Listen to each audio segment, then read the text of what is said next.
वालेकुम, मैं हूं नवीद अख्तर हाशमी, स्पोकन इंग्लिश का इंस्ट्रक्टर। जैसा कि आपको हम घर बैठे स्पोकन इंग्लिश सिखा रहे हैं और फार्मूला सिखा रहे हैं। आज मैं मॉडल वर्ब लेके आया हूं।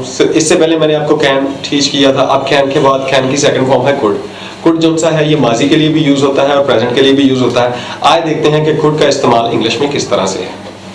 सबसे पहले हम इसे बी वर्ब के साथ यूज करेंगे। बी वर्ब में मैंने आपको बताया है कि कुड बी यहाँ यूज होगा।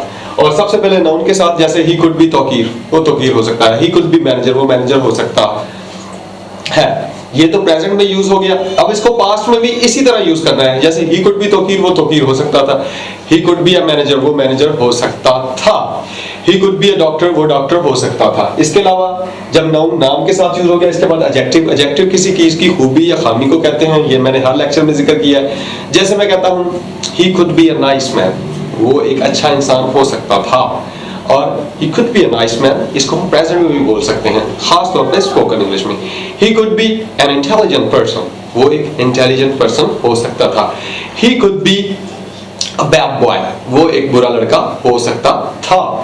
इसी तरह preposition और place के साथ, ये मैंने ऊपर लिखा हुआ है सकता था, ये सका इसका मतलब है। जैसे preposition और place के साथ he could be in Lahore, वो लाहौर में हो सकता था। She could be in classroom, वो क्लासरूम में हो सकती थी। He could be in America, वो अमेरिका में हो सकता था। इसी तरह आइडियाज के साथ जैसे he could be in danger, वो डेंजर में हो सकता था। He could be in tension, वो टेंशन में हो सकता था। और इसके साथ नॉट लगाए थे तो he cannot be in tension, वो टेंशन में नहीं हो सकता था। He could not be in America, वो अमेरिका में नहीं हो सकता था। और he could be तौकीर, वो तौकीर नहीं हो सकता था। सवालिया बनाना हो तो could को सामने ले आए। जैसे could सवालिया बनाना हो तो could he be तौकीर और could he be in America। अच्छा, आगे है हमारा verb to have। verb to have हमारा क्या है? ये भी इंफॉर्मेशन देता है, कोई काम नहीं करता, क्योंकि अभी एक्शन वर्ब हमने यूज नहीं किया। to have में मैंने बताया था, जैसे मैंने can के साथ इसे यूज किया था, तो मैंने कहा था कि can I have your mobile, कि मुझे तुम्हारा मोबाइल सकता है अभी मिल सकता है। तो इसी तरह हम यहाँ लगाएंगे could I have your mobile, कि मुझे तुम्हारा मोबाइल मिल सकता था। ये अगर माजी में स्पेसिफिकली यूज करना हो। और अगर प्रेजेंट में भी कह सके कि could I have your mobile, तो ये प्रेजेंट में भी है कि मुझे तुम्हारा मोबाइल मिल सकता है। could I have your laptop please, क्या मैं तुम्हारा लैपटॉप ले सकता हूँ। could I have your some time please, क्या मैं तुम्हारा कुछ टाइम ले सकता हूँ। इसी तरह और अगर माजी में लिख रहे हैं तो could I have his time, कि मैं उसका टाइम, क्या मैं उसका टाइम ले सकता था। इसको सवालिया फिक्रे बनाते हैं मोस्टली हम। उसके बाद कुड को हम फर्स्ट फॉर्म यानी एक्शन वर्ब में यूज करते हैं। जैसे I could do this, मैं ये कर सकता था। I could meet him, मैं उसे मिल सकता था। I could go to Lahore, मैं लाहौर जा सकता था। और इसी तरह इसका पैसिव बनाना हो, जैसे I could do this, मैं ये कर सकता था। और it could be done by me, ये मुझसे हो सकता था। I could teach you, मैं तुम्हें टीच कर सकता था। और you could be taught by me, तुम मुझसे टीच हो सकते थे।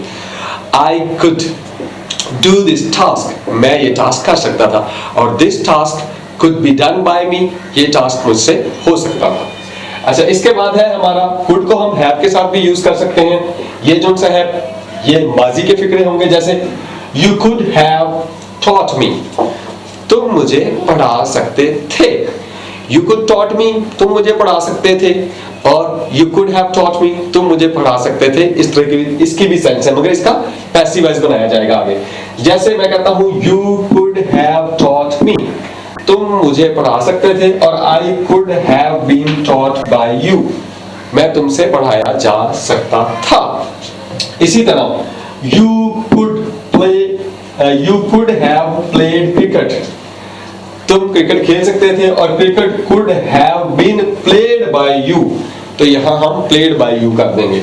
इसी तरह इसी फार्मूले के तहत आप कोई भी यहाँ have के साथ अगर थर्ड फॉर्म हो तो उसका पैसिव बनाने के लिए have been के साथ थर्ड फॉर्म लगा दें, तो वो फिक्रा जो सा है वो पैसिव वॉइस बन जाएगा। कुड जो सा है कुछ नेगेटिव एग्जांपल ले लें एक्शन के साथ। जैसे I could meet you, मैं तुमसे मिल सकता था। और I could not meet you, मैं तुमसे नहीं मिल सका। I could not do this task, मैं ये काम नहीं कर सका। I could not get some time, मैं कुछ टाइम हासिल नहीं कर सका। I couldn't get success, मैं कामयाबी नहीं हासिल कर सका। I couldn't call him here, मैं उसे यहाँ नहीं बुला सका। और I could call him here, मैं उसे यहाँ बुला सकता था, या आई कुड कॉल हिम, मैं उसे बुला सकता हूँ, प्रेजेंट में भी और पास्ट में भी। कंफ्यूज मत होइएगा, स्पोकन इंग्लिश में कुड प्रेजेंट की सेंस भी देता है और पास्ट की सेंस भी देता है, मगर ग्रामेटिकली अगर आप कहीं सेंटेंसेस लिख रहे हैं, कोई फिक्रा लिख रहे हैं, जैसे किसी मजमून में लिख रहे हैं, जैसे किसी ऐसे में लिख रहे हैं, या किसी और चीज में लिख रहे हैं, तो फिर कुड को माजी के तौर पे यूज कीजिए कैन के, जैसे आई कैन डू, मैं कर सकता हूं, और आई कुड डू, मैं कर सकता था। सिंपल फार्मूला यही है कि कुड उसकी सेकंड फॉर्म है, तो सेकंड फॉर्म जहां भी आती है फिक्रा पास्ट में चल जाता है।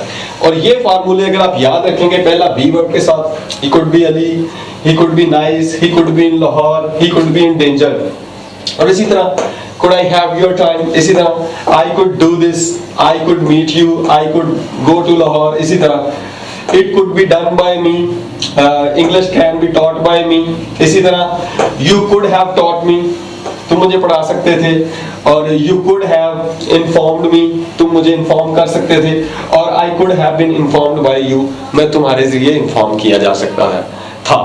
मुझे उम्मीद है आपको ये लेक्चर पसंद आएगा। आज हमने कुड को अच्छी तरह समझा। कुड ज्यादातर रिक्वेस्ट के लिए बहुत यूज होता है, जैसे could you speak English, कि क्या आप इंग्लिश बोलेंगे या बोल सकते हैं। could you do this, could you help me, क्या आप मेरी मदद कर सकते हैं। कुड रिक्वेस्ट के लिए बहुत ज्यादा यूज होता है। मुझे उम्मीद है कि आपको आज का लेक्चर पसंद आया होगा। इसकी घर बैठ के प्रैक्टिस कीजिए इसी फॉर्मेशन के तहत, जिस तरह मैंने एग्जांपल्स दी हैं, उन एग्जांपल्स को लिख के उसके नीचे न्यू एग्जांपल्स, सिर्फ वर्ब, सब्जेक्ट और ऑब्जेक्ट को चेंज करते जाएं और नए नए सेंटेंसेस बनाते जाएं। यहां से Naveed Akhtar Hashmi, instructor of spoken English, को इजाजत दीजिए। बहुत बहुत शुक्रिया। अल्लाह हाफिज।